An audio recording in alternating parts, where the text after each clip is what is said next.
Is this some new poetry, Grandpa? You gotta do some looking.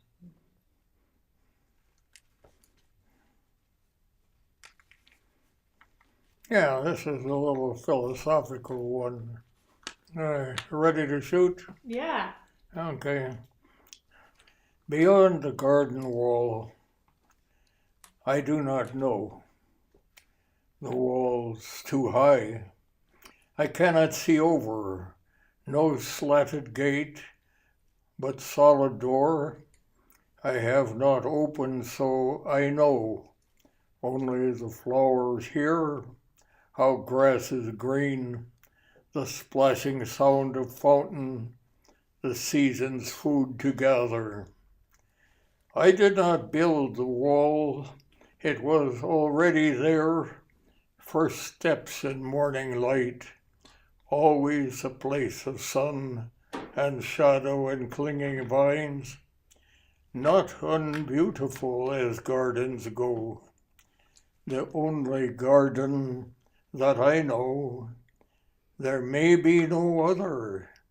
If not, why walls so high or doors so tight, except to hide all other gardens from my sight? And just cut it off until I find something else. Well, without turning the thing on, let me talk to you a little about cosmological stuff. Yeah. The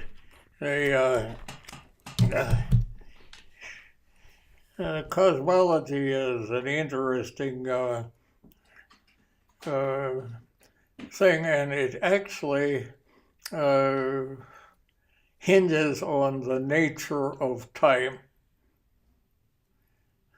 Are you familiar at all with cosmological theory? A little bit. The expansion cosmology of Hubble? What is that based on? Doppler effect. The redshift of light, essentially. And the question is, I give you a parallel. Do you ever do hunting? Well, I don't, but you can.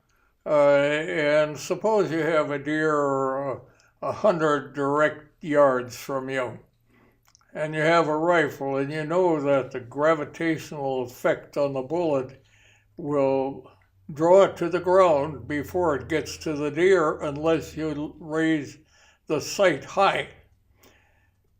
What is the distance to the deer? The bullet's path or the light path? Okay? In cosmology, what is the thing that has the greatest velocity? Light. Light. Light. What has an equal velocity to light? Gravitational wave. That's recently established by 4 guys at the South Pole for 4 years. So you've got gravitation and light waves of equal maximum velocity. What affects the pathway of light? When there is an eclipse and light from the sun passes the moon, does the gravity of the moon alter the trajectory of light? Yes, it does. So gravity affects light and bends it. So the redshift is a misinterpretation. It's actually the curvilinear path rather than the linear path that Hubble is assuming it is. And what it really means, there's no escape velocity from the total mass of a finite universe. That being true, waves of light and waves of gravity encompass a spherical universe. Now, we'll take another look at an ordinary object. You know what a snow globe is? Okay, a snow globe has a lot of stuff in. if you and I are looking at the snow globe from the outside, all the motion is simultaneous. But if you were riding on a snowflake, the motion would be sequential. So the universe is contained in a spherical commingling of the wave energy of gravitation and of light. And everything else within it is snowflakes. And if it were possible to sit on a perch outside of the spherical encompassing margin or not latitude, but the if you could be external to the total spherical and look at it just exactly like the snowflakes, all elements would be simultaneous. The relativity of time to motion is contained. The age of the universe is 0. It has no age. Age is distance equals rate times time. Time equals distance divided by rate.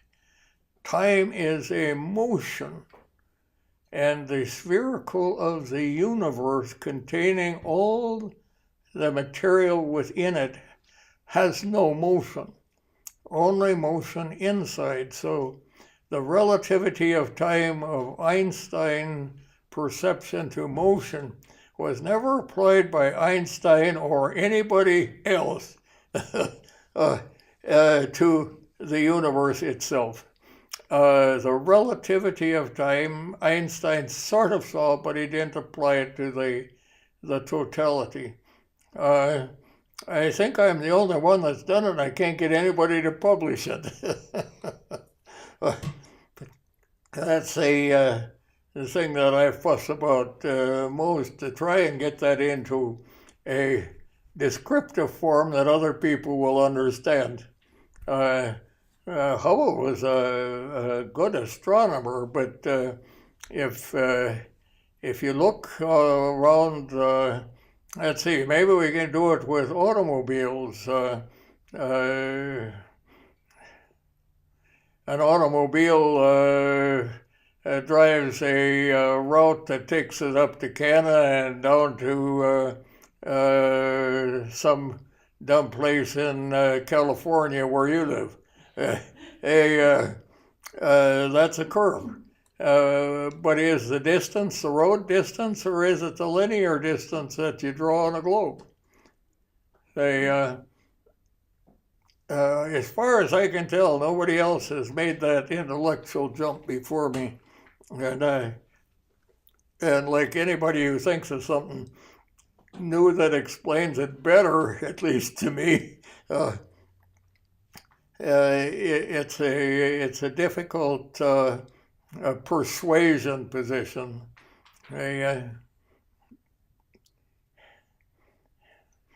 But I've got that all written up almost, trying to find the right language, and I have 2 previous dissertations in the cosmological arena that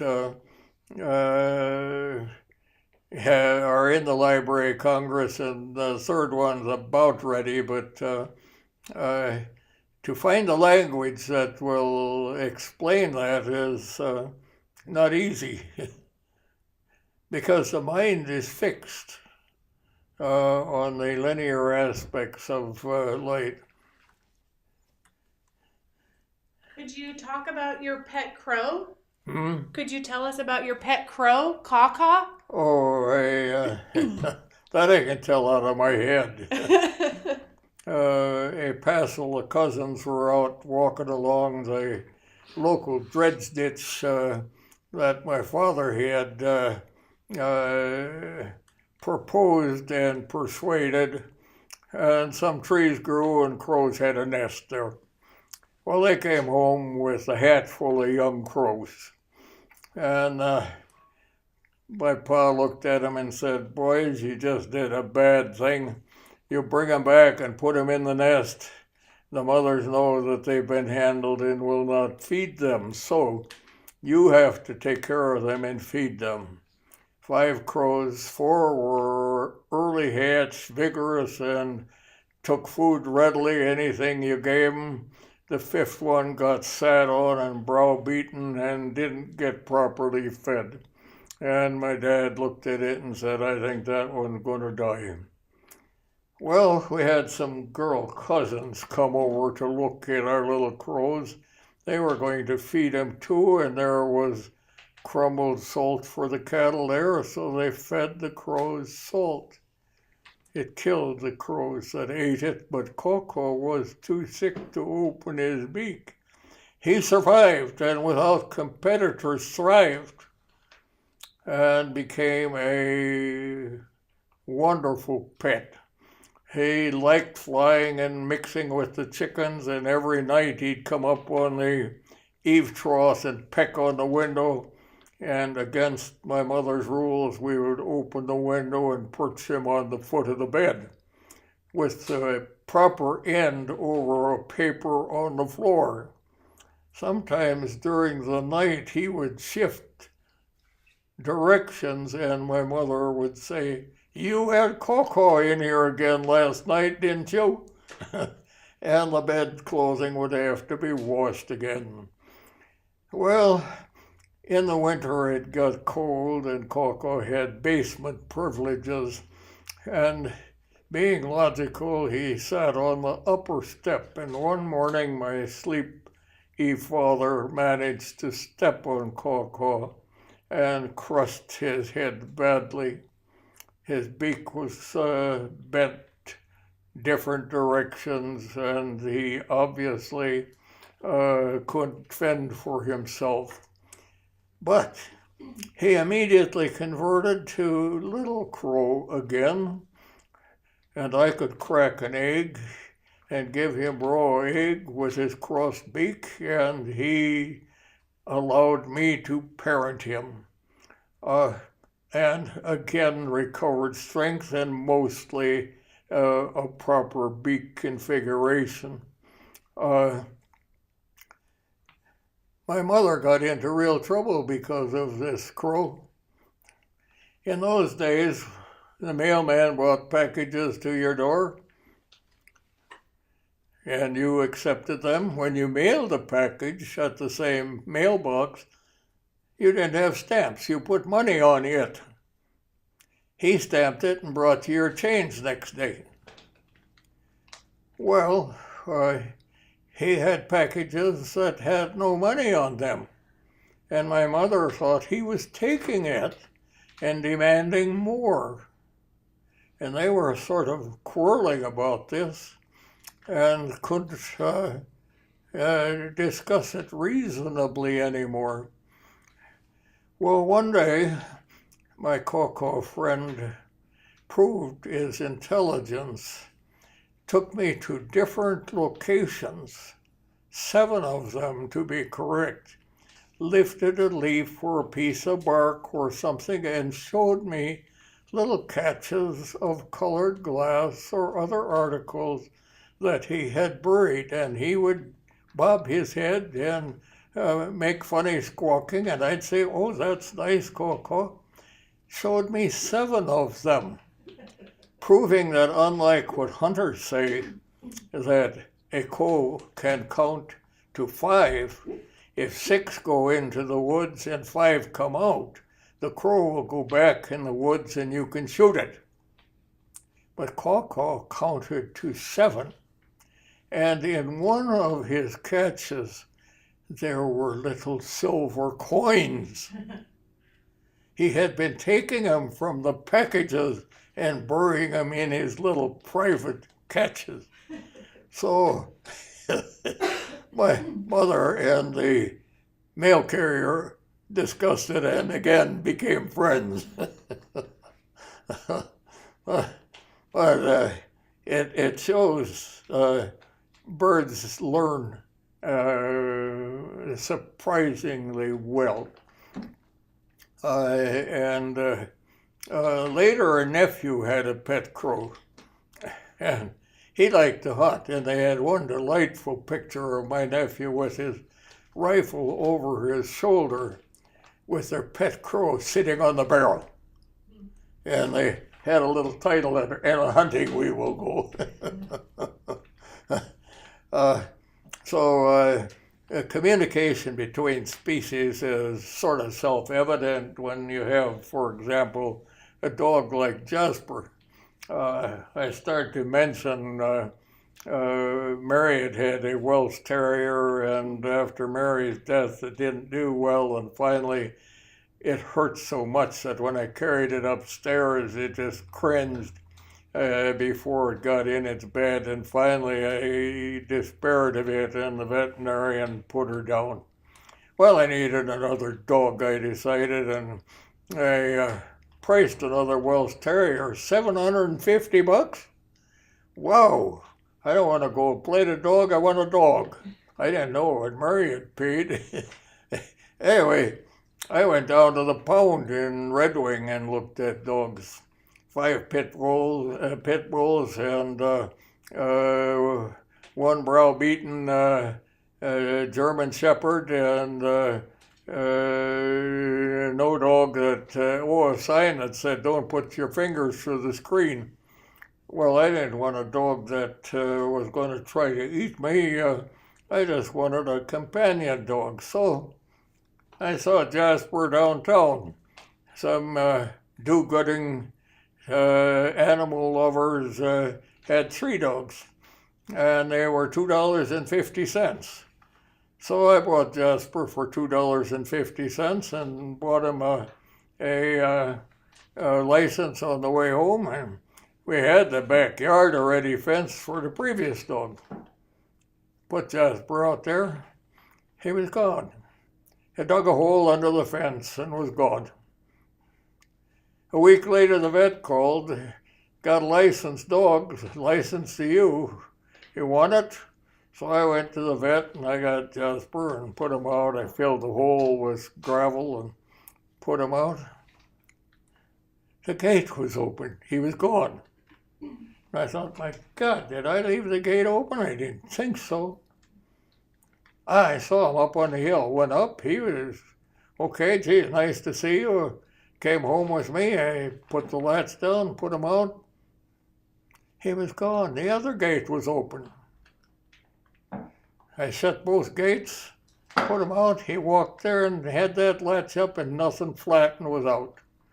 Put him in, got a wrench and tightened the latches so I could hardly lift him. Looked out, no holes. Gates are both closed. The dog is gone. If I got a dog that gets wings and flies over the fence, caught him again, put him out and watched. He casually walked to the fence, climbed it like a monkey and was over the top.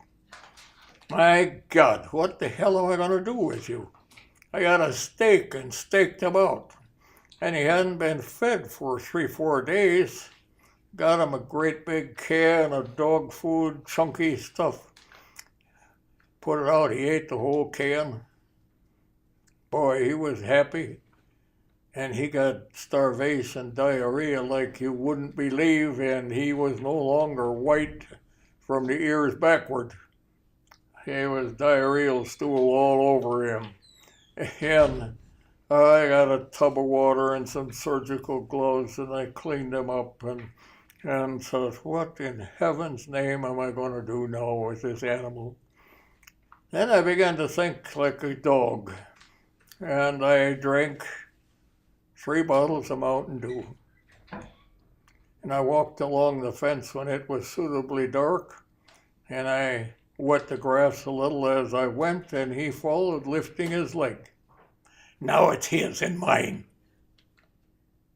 Now he keeps stuff out. He doesn't get out, he keeps stuff out. He has his own doggy door to go in and out. And he watches TV with me, and he comes up and sleeps next to the bed, and he is a watchdog. nothing happens outside that he doesn't hear. And with my bad hearing, hey, that's an asset. And so we're fellow dogs now. He's right by my knee most of the time when I watch TV, and sleeps next to the bed. And in the morning when I change his clothes or get clothes on, he asks, "Can I go in the closet, please?" And I say, "Okay, in the closet." Then he stays there until I'm dressed and ready to go down. That's his cave. So, hey,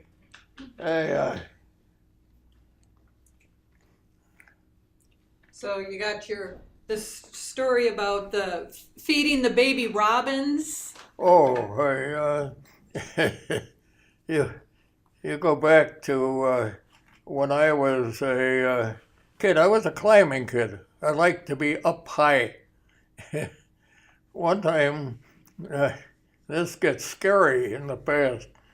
We had a hip rope on. You know what that is? Well, it comes up this way to the roof. And then it has a peak out over the end with a hay rope to pull up loose hay slings. So that comes to a peak like that. I was just hardly able to climb up onto the roof, but I managed to get nails, and I liked to perch on the roof. One day I went out onto the peak, and I sat with both legs on one side and the other side of the peak, and my hands were free in the air, and I couldn't figure out how to back off. Finally, I just shifted my buttocks a little bit, backed off. I didn't do that again. It looked like a hell of a long way to the ground. Another story about climbing before that. Farm kids are allowed a lot of latitude, and I was on the barn a lot otherwise, and I could sit on the barn and I could see 2 miles to a couple of my uncles, and we had a semaphore system. If you had the barn door open, Uncle Nick had the barn door open, it means I'm going to town. If you need groceries, leave a list in your mailbox. Then you don't need to go to town and waste gas. And that sort of thing. But in the process of climbing, I climbed the apple tree. And I'd sit up there and watch the cumulus clouds go by. And a robin came one day. I don't know, she must have thought I was part of the tree. She started to build a nest about 4 feet away. So I watched her build the nest, and finally she laid 5 eggs. And I watched the eggs hatch until she had chicks in there too, like the crow. There was one chick came hatched late, and with the cocoa as a lesson, I thought, boy, that one's getting not enough. So I got the garden spade and I dug some angleworms, and I'd scramble up. I needed both arms, so like the robin, I carried him up in the corner of my mouth. And I made sure that the smallest robin got fair share. And the robin got used to me, and maybe he thought I was a robin. At least the little ones thought I was a robin. And we fed them all summer, and they grow like robins do.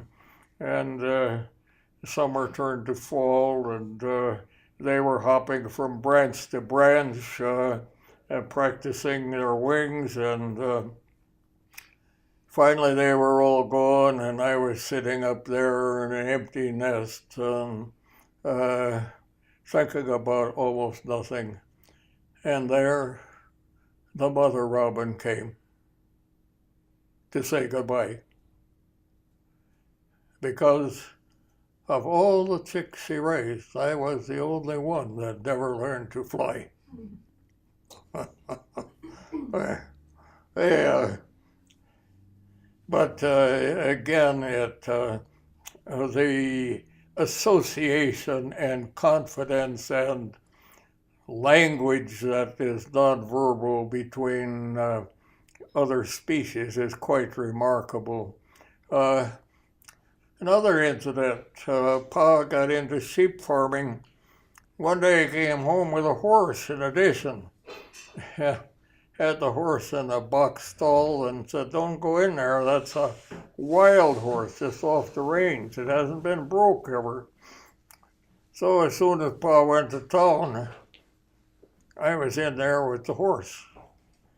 I got in front and I had read something about breaking horses, and I flipped a gunny sack in its face. The horse reared up, hit its head on the ceiling, and fell flat in the stall, double stall, and got up, and I flipped it again, and it charged around, and finally